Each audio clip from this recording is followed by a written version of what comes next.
അസ്സലാമു അലൈക്കും വറഹ്മത്തുള്ളാഹി അൽഹംദുലില്ലാഹ് വസ്സലാത്തു വസ്സലാമു അലാ റസൂലില്ലാഹ് വഅലാ ആലിഹി വസഹ്ബിഹി അജ്മഈൻ. പ്രിയപ്പെട്ട സഹോദരന്മാരെ, സഹോദരിമാരെ, സുഹൃത്തുക്കളെ, ഇസ്ലാമിൻ്റെ പരമപ്രധാനമായ അടിത്തറയാണ് ലാ ഇലാഹ ഇല്ലല്ലാഹ് എന്നത്, അഥവാ തൗഹീദ് ആദർശം എന്നർത്ഥം. ഈ ആദർശ പ്രബോധനത്തിന് വേണ്ടിയാണ് നബിമാരെല്ലാവരും നിയുക്തരായിട്ടുള്ളത്. കാലാകാലങ്ങളിൽ വന്ന നബിമാരൊക്കെ ഊന്നി നിന്നിരുന്നത് ഈ തൗഹീദി പ്രബോധനത്തിന് വേണ്ടിയായിരുന്നു. എന്താണ് തൗഹീദി പ്രബോധനത്തിൻ്റെ അടിസ്ഥാനം? പ്രപഞ്ച സൃഷ്ടാവായ നാഥനെ, അള്ളാഹുവിനെ വണങ്ങുക, പ്രാർത്ഥിക്കുക, ആരാധിക്കുക, നേർച്ച കാഴ്ചകളും വഴിപാടുകളും ഭക്തി നിർഭരമായ കാര്യങ്ങളുമൊക്കെ അവൻ്റെ നേരെ മാത്രം സമർപ്പിക്കുക എന്നതാണ് തൗഹീദിൻ്റെ അടിസ്ഥാനം. ഇത് വളരെ സ്വാഭാവികമായ ഒരു കാര്യമാണ്. കാരണം മനുഷ്യൻ അള്ളാഹുവിൻ്റെ സൃഷ്ടിയാണ്, അടിമയാണ്. ആ സൃഷ്ടിയായ അടിമ ജനിക്കുമ്പോൾ തന്നെ അവൻ്റെ പ്രകൃതിയിൽ ഊട്ടപ്പെട്ട ഒരു കാര്യമാണ് തന്നെ സൃഷ്ടിച്ച സൃഷ്ടാവിനെ വണങ്ങണം, പ്രാർത്ഥിക്കണം എന്നത്.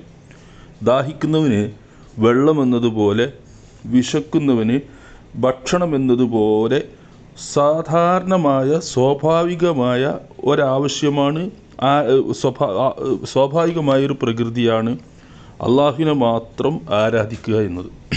എന്നാൽ ലോകത്തെമ്പാടുമുള്ള മനുഷ്യരിൽ മഹാഭൂരിഭാഗവും അള്ളാഹു അല്ലാത്തവരുടെ മുമ്പിൽ, സാക്ഷാൽ ദൈവമല്ലാത്തവരുടെ മുമ്പിൽ ആരാധനകളും വഴിപാടുകളും ഒക്കെ അർപ്പിക്കുന്നവരാണ്.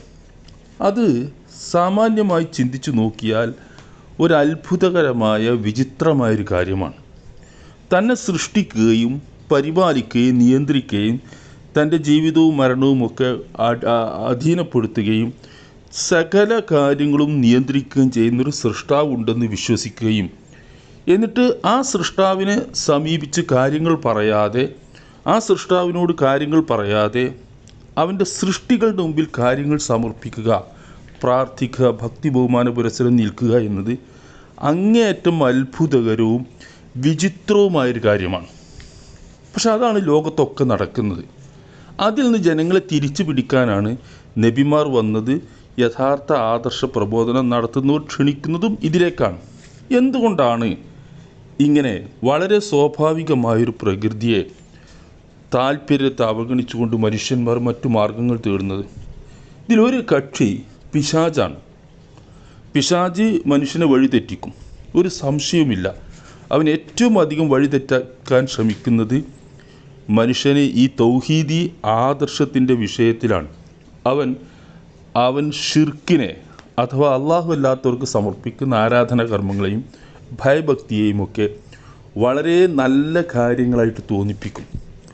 അതിനുവേണ്ട വ്യാഖ്യാനങ്ങൾ ചമച്ചു കൊടുക്കും. ദൈവത്തിൻ്റെ അടുക്കിലേക്കുള്ള വിവിധ വഴികളിൽ ഒരു വഴിയാണ് ഇതുമെന്ന് പറഞ്ഞു കൊടുക്കും. അത് ബഹുദൈവ ആരാധന നടത്തുന്നവരൊക്കെ പലതരത്തിൽ ന്യായങ്ങൾ ചമക്കുന്ന അങ്ങനെയാണ്. മുസ്ലിം സമൂഹത്തിലെ ഷിർക്ക് ചെയ്യുന്നവരും ഈ മട്ടിലുള്ള ഒരുപാട് ന്യായങ്ങൾ പറയാറുണ്ട്. ഞങ്ങൾ പൈതൃകമായി ചെയ്തു വരുന്നതാണ്, അള്ളാഹുവിൻ്റെ അടുക്കിലേക്ക് അടുപ്പിക്കാൻ വേണ്ടിയാണ്, ശുപാർശക്കാരാണ് എന്നൊക്കെ അവരും പറയാറുണ്ട്. ഇതൊക്കെ പിശാച് പറഞ്ഞു കൊടുക്കുന്ന ന്യായീകരണങ്ങളാണ്. ഈ ന്യായങ്ങൾ ഇങ്ങനെ സംഭവിക്കും എന്നത് വിശുദ്ധ ഖുർആൻ പറയുന്നൊരു സംഭവമുണ്ട്. സുലൈമാൻ നബി അലൈഹി ഇസ്ലാമിയുടെ കാലത്ത് യമൻ ഭരിച്ചിരുന്ന ബൽക്കീസ് രാജ്ഞി ഒരു രാജ്ഞിയാണ്, സാധാരണക്കാരിയല്ല, പ്രമുഖയാണ്. അവരും അവരുടെ ജനതയും ഈ സൂര്യ ആരാധന നടത്തിയിരുന്ന ആളുകളാണ്. സൂര്യാരാധന അന്നേ ഉണ്ട്. ഇന്ന് ലോകത്തിൻ്റെ പല ഭാഗത്തും സൂര്യാരാധന എന്നൊരു ചടങ്ങുണ്ട്. ആ ചടങ്ങ് സുലൈമാൻ നബിയുടെ കീഴിലുണ്ടായിരുന്ന, സൈന്യത്തിലുണ്ടായിരുന്ന ഹുദ്ഹുദ് എന്ന് പറയുന്ന ഒരു പക്ഷി, ഖുർആൻ അത് പറയുന്നുണ്ട്. ആ പക്ഷി അത് കണ്ട് സുലൈമാൻ നബിയുടെ അടുക്കൽ വന്നിട്ട് അത് വിശദീകരിക്കുന്നൊരു സംഭവം ഖുർആൻ പറയുന്നത് ഇങ്ങനെയാണ്. വിശുദ്ധ ഖുർആൻ 27-24 അത് പറയുന്നത്: വജത്തുഹാ വ ഖൗമുഹാ യസ്ജുദൂന ലിശ്ശംസി മിൻ ദൂനില്ലാഹ് വസയ്യന ലഹുമു ശൈത്വാനു അഅ്മാലഹും ഫസദ്ദഹും അനിസ് സബീലി ഫഹും ലാ യഹ്തദൂൻ. എന്താണ് ഈ അതിൻ്റെ ആശയം? അവളും, അഥവാ ബൽക്കീസ് രാജ്ഞിയും അവരുടെ ജനതയും അള്ളാഹുവിന് പുറമെ സൂര്യന് പ്രണാമം ചെയ്യുന്നതായിട്ടാണ് ഞാൻ കാണുന്നത്. പിശാച് അവർക്ക് തങ്ങളുടെ പ്രവർത്തനങ്ങൾ ഭംഗിയായി തോന്നിക്കുകയും അവരെ നേർമാർഗത്തിൽ നിന്ന് തടയുകയും ചെയ്തിരിക്കുന്നു. അതിനാൽ അവർ നേർവഴി പ്രാപിക്കുന്നില്ല. ഇവിടെ എടുത്തു പറഞ്ഞൊരു കാര്യം, വസയ്യന ലഹുമു ഷൈത്താനും അഅ്മാലഹും, പിശാച് അവർക്ക് അവരുടെ പ്രവർത്തനങ്ങൾ ഭംഗിയായി തോന്നിപ്പിക്കുന്ന, ഇതാണ് പിശാച് ചെയ്യുന്ന പണി. ദൈവേതരന്മാരെ ആരാധിക്കുകയും പൂജിക്കുകയും ചെയ്യുന്നതിന് ന്യായങ്ങൾ ചമച്ചു കൊടുക്കുകയും അതൊരു വിശിഷ്ട കാര്യമാണെന്നും മഹത്തായ ആദർശമാണ് എന്നുമൊക്കെ അവർക്ക് തോന്നിപ്പിച്ചു കൊടുക്കുന്നു എന്നതാണ് ഇതിലെ പ്രധാനം. ഇതാണ് ബഹുദൈവ ആരാധന നിലനിൽക്കാൻ കാരണം. അതല്ലാത്തൊരു ന്യായമില്ല. രണ്ടാമത്തെ ഒരു വിഷയം ഇത് എല്ലാ കാലത്തും ഇങ്ങനെ തന്നെയാണ്. പിശാച് ഇങ്ങനെ തോന്നിപ്പിച്ചു കൊടുക്കുന്ന കുറേ കാര്യങ്ങളുടെ പേരിലാണിത് നിലനിൽക്കുന്നത് എന്നർത്ഥം. മുസ്ലിം സമുദായത്തിലെ ശിർക്ക് ചെയ്യുന്നവർ ഇതേ ന്യായങ്ങൾ തന്നെയാണ് പറയുന്നത്. ഒക്കെ അതാണ് കാരണം, പിശാച് തോന്നിപ്പിച്ചു കൊടുക്കുന്ന ന്യായങ്ങളാണ്. രണ്ടാമത്തെ ഒരു വശം, ഈ ശിർക്ക് അഥവാ ബഹുദൈവ ആരാധന ഒരു കുറ്റകൃത്യമായിട്ട് ആരും കാണുന്നില്ല എന്നതാണ് ഇതിലെ ഒരു പ്രശ്നം. തൗഹീദ് സ്വീകരിക്കാതെ മറ്റു ദൈവങ്ങളെയൊക്കെ ആരാധിക്കുന്ന ഒരു കുറ്റകൃത്യമായി ആരും കാണുന്നില്ല.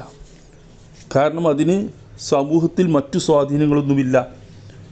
ഉദാഹരണമായിട്ട് വ്യഭിചാരം, മോഷണം, മദ്യപാനം, കൊലപാതകം, ഇതുപോലെയുള്ള കാര്യങ്ങളൊക്കെ ഒരു കുറ്റകൃത്യമായിട്ട് ആളുകൾ കാണുന്നു. അതൊരു ക്രിമിനൽ വശമുള്ള, ക്രൈം ആയ ഭാഗമുള്ള ഒരു വശമുള്ള കാര്യങ്ങളാണ്. അത് ആളുകൾ മറ്റൊരാൾക്ക് നേരെ നടത്തുന്ന കയ്യേറ്റമോ സാമൂഹിക പ്രശ്നങ്ങളോ ആണ്. സ്വാഭാവികമായിട്ട് അത് കുറ്റകൃത്യമായിട്ട് ആളുകൾ കാണും. എന്നാൽ ബഹുദൈവ ആരാധന നടത്തുന്നത് ഒരു കുറ്റകൃത്യമായിട്ട് ആളുകൾ കാണുന്നില്ല. ഇതിന് ഒരു പ്രധാന കാരണം, ഈ ബഹുദൈവ ആരാധന നടത്തുന്നത് അയാളുടെ സ്വകാര്യ ജീവിതവുമായിട്ട് ബന്ധപ്പെട്ട ഒരു കാര്യമാണ്. അതിൻ്റെ പേരിൽ ആർക്കും ഒരു പ്രശ്നവും ഉണ്ടാകുന്നില്ല. ഉദാഹരണമായിട്ട് ഒരാൾ തൻ്റെ വീട്ടിനകത്തെ സ്വകാര്യമായൊരു പൂജാമുറിയിൽ ഒറ്റയ്ക്കിരുന്ന് അയാളുടെ ദൈവത്തെ അയാൾ പൂജിക്കുന്നു, നേദിക്കുന്നു, സമർപ്പിക്കുന്നു, നിവേദ്യങ്ങൾ കൊടുക്കുന്നു. ഇങ്ങനെയൊക്കെ തൊട്ടു വണങ്ങി പ്രണാമം അർപ്പിച്ചൊക്കെ പോരുന്നു. അതയാളും ആ ദൈവവുമായിട്ട് ദൈവമെന്ന് പറയുന്ന ആ വിഗ്രഹവുമായിട്ടോ അല്ലെങ്കിൽ ശില്പമായിട്ടോ ബന്ധപ്പെട്ട ഒരു സ്വകാര്യ കാര്യമാണ്. അതയാൾ വീട്ടിലുള്ള ആളുകളെപ്പോലും ബാധിക്കുന്നില്ല, വ്യക്തിയെയോ കുടുംബത്തെയോ ബാധിക്കുന്നില്ല, സമൂഹത്തെ ബാധിക്കുന്നു, എവിടെയും ഒന്നും ബാധിക്കുന്നില്ല. അതങ്ങനെ ഒരു കാര്യമായിട്ട് നടന്നു പോകുന്നു എന്ന് മാത്രം. അതുകൊണ്ട് തന്നെ അതൊരു കുറ്റകൃത്യമായി കാണുന്നില്ല എന്നല്ല, അയാളെ വലിയ ഭക്തനായിട്ടും ആദരിക്കപ്പെടേണ്ടവനുമായിട്ട് കാണുകയും ചെയ്യുന്നു.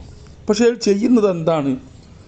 സാക്ഷാൽ പ്രപഞ്ച സൃഷ്ടാവായ നാഥനെ വണങ്ങുകയും പ്രാർത്ഥിക്കുകയും ചെയ്യുന്നതിന് പകരം അവൻ്റെ സൃഷ്ടികളെ പൂജിക്കുകയാണ് ചെയ്യുന്നത്. കടുത്ത ധിക്കാരവും ദൈവധിക്കാരവും നന്ദികേടുമാണ് ഈ കാണിക്കുന്നത്. എന്നിട്ടും ആളുകൾ അതൊരു കുറ്റകൃത്യമായി കാണുന്നില്ല. അതിന് കാരണം ഇതാണ്. ഇവിടെയാണ് നമ്മൾ ജനങ്ങളെ ബോധവൽക്കരിക്കേണ്ടത്. അള്ളാഹുവിന് പുറമെ, സാക്ഷാൽ ദൈവത്തിനു പുറമെ മറ്റാരാധിക്കുന്നതും വലിയ ഗുരുതരമായ കുറ്റമാണ്. അത് ദൈവത്തോട് കാണിക്കുന്ന നന്ദികേടാണ്, കുറ്റമാണ്. വിശുദ്ധ ഖുർആൻ പറയുന്നൊരു കാര്യം കൂടി ശ്രദ്ധിക്കുക. ഇന്നഹു മൻ യുശ്രിക് ബില്ലാഹ് ഫഖദ് ഹറമല്ലാഹു അലൈഹിൽ ജന്ന വമഅവാഹുൻ നാർ. തീർച്ചയായും അള്ളാഹുവോട് ആരെങ്കിലും പങ്കു ചേർക്കുന്ന പക്ഷം അള്ളാഹു അവന് സ്വർഗം നിഷിദ്ധമാക്കുന്നതാണ്, നരകം അവൻ്റെ വാസസ്ഥലമായിരിക്കുകയും ചെയ്യുമെന്നാണ്. ഇത് പരലോകത്ത് അനുഭവിക്കുന്നതാണ്, ദുനിയാവിലല്ല. അപ്പോൾ ഷിർക്ക് ചെയ്യുന്നതിനെ ദുനിയാവിൽ വെച്ച് ഏതെങ്കിലും കോടതി ശിക്ഷിക്കില്ല, ഏതെങ്കിലും ശിക്ഷ വിധിക്കാൻ ഒരു ശിക്ഷയുമില്ല. പക്ഷെ പരലോകത്ത് ശാശ്വതമായ നരകവും സ്വർഗനിഷിദ്ധവുമായ അവസ്ഥ ഉണ്ടാക്കും. ഈ പാപം, അതിനെപ്പറ്റി അള്ളാഹു പറയുന്നത് ഇന്നല്ലാഹ ലാ യഗ്ഫിറു അൻ യുശ്റക ബിഹി വയഗ്ഫിറു മാ ദൂന ദാലിക ലിമൻ യശാ. ഷിർക്ക് അള്ളാഹു പൊറുക്കില്ല, ബാക്കിയുള്ളത് അള്ളാഹു അവൻ ഉദ്ദേശിക്കുന്നവർക്ക് പുറത്തു കൊടുക്കും. വമൻ യുശ്രിക് ബില്ലാഹി ഫഖദ് ഇഫ്തറ ഇസ്മൻ അളീമാ. ആരെങ്കിലും അള്ളാഹുവിൽ പങ്കു ചേർത്താൽ ഗൗരവമുള്ള പാപം അയാൾ അള്ളാഹുവിൻ്റെ പേരിൽ ആരോപിച്ചിരിക്കുന്നു എന്നാണ്. അപ്പോൾ ഇവിടെയാണ് നമ്മളുടെ തൗഹീദിൻ്റെ പ്രസക്തി. ഈ ആദർശമാണ് ഏറ്റവും പ്രധാനപ്പെട്ട വിഷയം. ഈ ഷിർക്കിൽ നിന്ന് ജനങ്ങളെ, വിശ്വാസപരമായ ഷിർക്കിൽ നിന്ന് ജനങ്ങളെ മോചിപ്പിക്കാൻ കഴിഞ്ഞാൽ, ഒരാൾക്കെങ്കിലും മോചിതനാകാൻ കഴിഞ്ഞാൽ അയാളുടെ ഇഹപര വിജയം നടക്കും. അതിലേക്ക് ജനങ്ങളെ കൊണ്ടുവരാനാണ് ശ്രമിക്കേണ്ടത്. സർവശക്തനായ അള്ളാഹു അനുഗ്രഹിക്കുമാറാവും.